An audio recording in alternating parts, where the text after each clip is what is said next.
का जो परिवार है वो क्या कर रहा है, वो क्या मांग कर रहा है, उनसे खास बातचीत की रिपब्लिक भारत संवाददाता वैभव। उमेश पाल हत्याकांड को आज 46 दिन हो चुके हैं। परिवार आज भी गमजदा है और आंखें इंतजार कर रही हैं उमेश पाल के उन हत्यारों को फांसी के तख्ते तक पहुंचाया जाए जिन्होंने उमेश पाल की हत्या की है। हमारे साथ उमेश पाल का पूरा परिवार है। उमेश पाल की माताजी हैं और उनकी पत्नी हैं जो अभी भी इंतजार कर रही हैं और हर सवाल के जवाब में यही कह रही हैं कि जिन्होंने इनके उमेश को इनसे छीना है उसको सख्त सजा दी जाए। माताजी, आज उमेश पाल की हत्या में अतीक अहमद को लेकर प्रयागराज पुलिस साबरमती से प्रयागराज ला रही है, यानी कि अब इस पूरे मामले में अतीक अहमद से सीधा पूछताछ की जाएगी। परिवार कितना संतोष है आज की इस खबर के बाद? देखिए बेटा, अतीक अहमद को वहाँ से साबरमती जेल से इलाहाबाद ले आ रही है। अब मेरा तो यही निवेदन है कि उससे कड़ी से कड़ी पूछताछ की जाए ताकि वो अपने पाप के गुनाहों को कबूले, जैसे उसने और उसकी बीवी ने गुंडों को, अपने बेटे को मोबाइल पैसा दे करके इतना बड़ा कांड कराया, मेरे बेटे का 2 गनर की हत्या कराई है, तो वैसे वो कबूले। भाई उसके गुंडे आए थे मारने के लिए, साथ में उसका बेटा था, उसकी औरत जो है वो लेडीज डॉन बनी थी।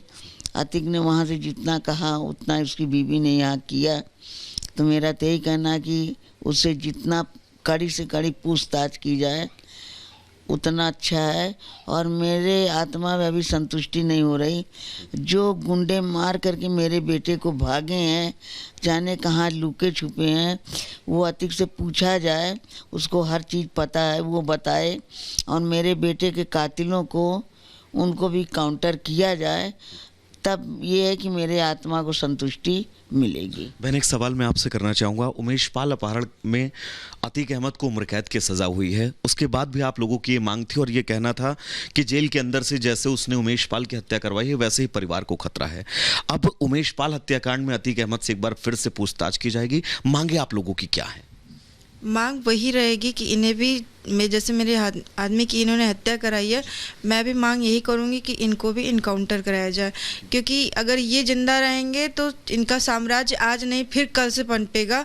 और पार्टी हमेशा बदलती रहती है तो आज योगी जी की सरकार है, तो योगी जी अपने ही शासनकाल में जो कुछ कर सकते हैं वो मुझे उनका परिणाम मिल सकेगा, मैं उन्हीं से मांग कर पाऊंगी। बाकी अन्य कोई पार्टी आती है तो सरकार आती है तो उस पार्टी में मुझे न्याय नहीं मिल पाएगा, ये मुझे पूरा भरोसा है। मुझे न्याय चाहिए, इसी शासनकाल में चाहिए और जल्द से जल्द चाहिए।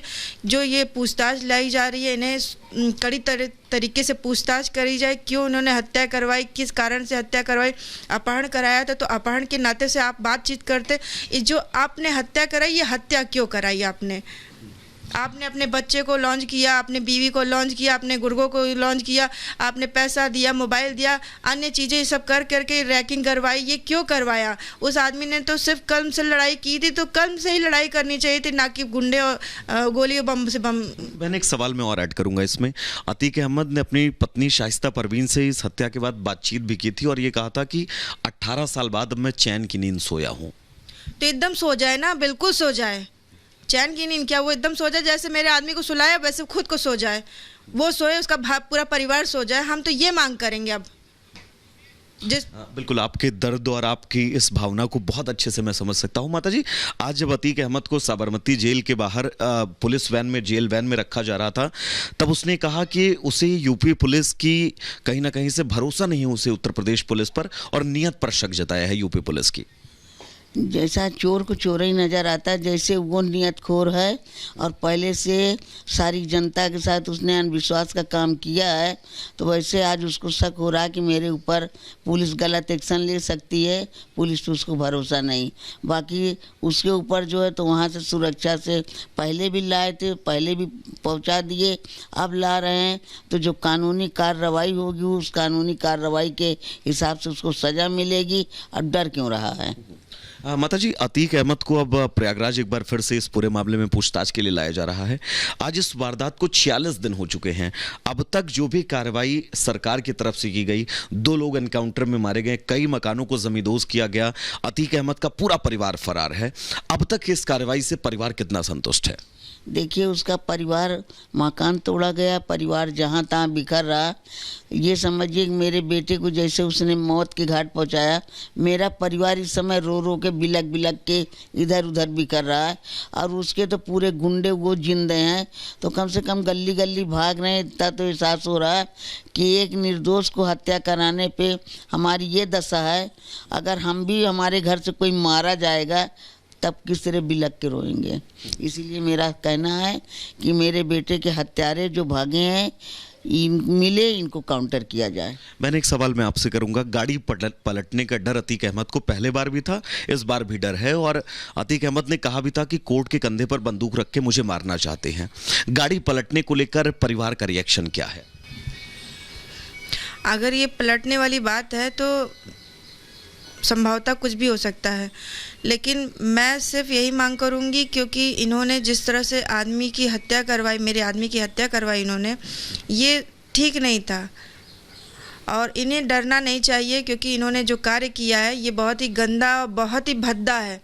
इन्हें जो है उसी तरह से करना चाहिए था जैसे आप पैसा कमा रहे हो, अपने बच्चों को पालते पोसते बड़ा करते, जो कुछ करते, लेकिन मुझसे नहीं मतलब था। लेकिन मेरे आदमी की इन्होंने हत्या कराई है। मैं ये मांग करूँ कि जैसे इन्होंने किया वैसे इनके साथ भी होना चाहिए। माता जी, आखिरी सवाल मैं शाइस्ता परवीन को लेकर आपसे पूछूंगा। जैसे जैसे जांच आगे बढ़ रही है, ये पता चल रहा है कि शाइस्ता परवीन ने इस पूरे प्लान को लीड किया। मुख्य रूप से शाइस्ता परवीन की भूमिका इस पूरे मामले में थी। आप कैसे देखती हैं, क्या वाकई शाइस्ता परवीन पर जितने भी इल्जाम लग रहे हैं वो बिल्कुल ठीक हैं? देखिए, जेल से उसका आदमी अतीक और अशरफ दोनों वहाँ से अपना पूरा षड्यंत्र रचे, अपनी बीवी से बात किए। बीवी पूरा यहाँ से लेडीज डॉन बन करके, जितनी भी हमने सुना, पूरा मोबाइल खरीदा, गुंडों को पैसा दिया, रहने का संरक्षण दिया। मर्डर करने के बाद भी उसने सबको रखा, भगाने के लिए वो पूरा रास्ता खोज बैठी थी। तो पहले अतीक पूरा डाउन था, अब अतीक की बीवी पूरा शाइस्ता परवीन, पूरा उसका हाथ है, वो पूरे गुंडे माफियाओं के साथ है। एक आखिरी सवाल और माता जी, अब आप लोगों की मांग क्या है? अतीक अहमद एक बार फिर से प्रयागराज लाया जा रहा है और इस सिलसिले में अब उससे पहली बार पूछताछ होगी। अरे बेटा, जो पूछेगा शासन पूछेगा, प्रशासन करेगा, हम क्या करेंगे? हमें तो बस सुनना है भाई। जो पूछे जो करे हमें मंजूर है, हम क्या कर सकते। आपकी मंशा तो कुछ होगी ना माता जी? मेरी मंशा तो पहले से हम चिल्ला रहे हैं, जो मेरे बेटे के कातिल हैं उनको पकड़े, उनको इनकाउंटर करें।